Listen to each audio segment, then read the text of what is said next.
नमस्कार मंडळी, गरुडची कथा विश्वामध्ये तुम्हा सर्वांचं खूप खूप मनापासून स्वागत आहे. आजच्या कथेचे नाव त्याचा मानसन्मान. भाग 1.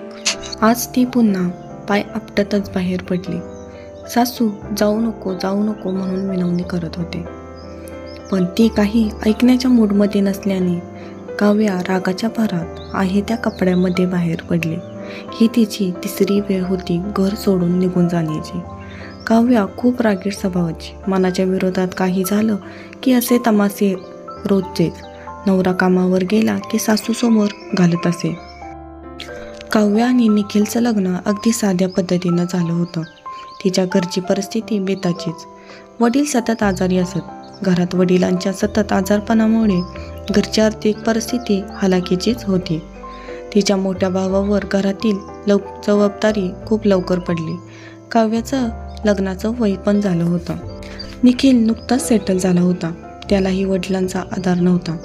त्याचा लहान भाऊ आणि तो शहरातच काम करत होते. इनमिन 3 लोकांचा परिवार होता, पण तिघीही राहणीमान साधी प्रेमळ माणसं होती. त्यांनाही घरात आपुलकीने प्रेमाने राहणारी सून हवी होती. निखिलच्या आईला काव्याची पत्रिका मिळताच त्यांनी दोघांची पत्रिका जुळते का एका ब्राह्मणाकडे बघितलं, तर पत्रिका जेमतेम काठावर जुळत होती. त्या ब्राह्मणाने सरळ सांगितलं होतं, मुलगी खूप तापट स्वभावाची आहे, तिला खूप सांभाळून घ्यावं लागेल. निखिलच्या आईने सरळ त्या मुलीचा विषय सोडून दिला, कारण पुढे त्रास होण्यापेक्षा काही विषय टाळलेलेच बरे.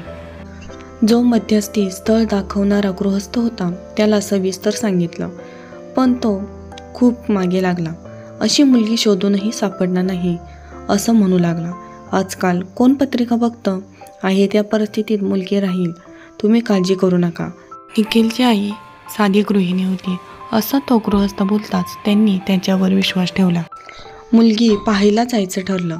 तिचे चुलत काका, भाऊ, त्यांच्या बायका, मुलं, त्याचे आईवडील, मुलीचे आईवडील अशी त्यांची मोठी फॅमिली. पण प्रत्येकाची कुटुंब वेगळी होती. ते सगळे जमले होते. काव्याने हलकासा मेकअप, हेअरस्टाईल करून लांबलचक मोकळे केस, सोडलेले केस आणि चापून चोपून नेसलेली लाल रंगाची साडीत ती खूपच सुंदर दिसत होती. चेहऱ्यावरून संस्कारिक, सालस, प्रेम दिसत होती. चहा नाश्ता झाला. औपचारिक प्रश्न विचारले. शिक्षण कोठे घेतलंस? पुढे काय शिकण्याची इच्छा आहे का? ती हो म्हणाली. पुन्हा दोघांना बोलण्यासाठी पाठवण्यात आलं. तिचे वडील आतमध्ये झोपले होते. त्यांची परिस्थिती पाहून निखिल व त्याच्या आईलाही खूप वाईट वाटलं. या दोघांना पाहून त्यांनी लांबूनच हात जोडला. ते जोडलेले हात खूप काही सांगून गेले. निखिल व त्याच्या आईला त्यांची परिस्थिती बघून खूप वाईट वाटलं. सगळ्या हॉलमध्ये बसले होते.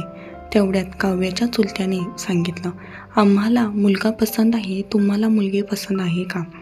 निखिलची आई म्हणाली, मला मुलगी पसंत आहे. निखिल, तू सांग, तुला मुलगी पसंत आहे का?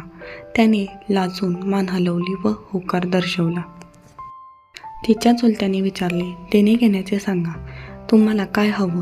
निखिलच्या आईने सांगितलं, आम्हाला काही नको, मुलगी आणि नारळ द्या. त्यांची मुलीकडच्या घरच्यांकडून काही घेण्याची इच्छा नव्हती. मुलीने चांगला संसार करावा, घरात सर्वांशी मिळवून मिसळून राहावं एवढीच इच्छा होती. त्यांची परिस्थिती आणि आजारी तिचे वडील यामुळे त्यांना कसलीही त्रास देण्याची इच्छा निखिलच्या घरच्यांची नव्हती. काव्याची वहिनी काव्याला म्हणाली, नशीब आहे तुझं, खूप चांगली माणसं मिळाली. बस्ता स्वतःच्या पसंतीने घ्यायचा ठरला. कोरोनाचा काळ असल्याने मोजक्या माणसात व कमी खर्चात लग्न थाटामाटात पार पडलं. काव्याचा गृहप्रवेश खूप छान केला. तिच्या चुलत सासवांनी तिला सूनमुख बघून छान गिफ्टही दिलं. त्यानंतर नवरा नवरीचे कुंकवाच्या पाण्याची सुपारी शोधणे, नवरा नवरीने एकमेकांना हळद चारणे असे विविध कार्यक्रम रंगले. सगळेजण हसून त्या कार्यक्रमाचा आनंद घेत होते. निखिल व काव्या एकमेकांच्या विश्वात हरवून बसले होते. पुढे काय होईल? काव्या वागेल का मिळून मिसळून, की तिला समजून घ्यावं लागेल घरातील सगळ्यांना? पुढील भाग नक्की वाचा. कथा आवडल्यास कृपया लाईक करा, शेअर करा, सबस्क्राईब करा. पुढील भाग वाचण्यासाठी मला फॉलो करा. Thanks for watching. जय हिंद, जय महाराष्ट्र.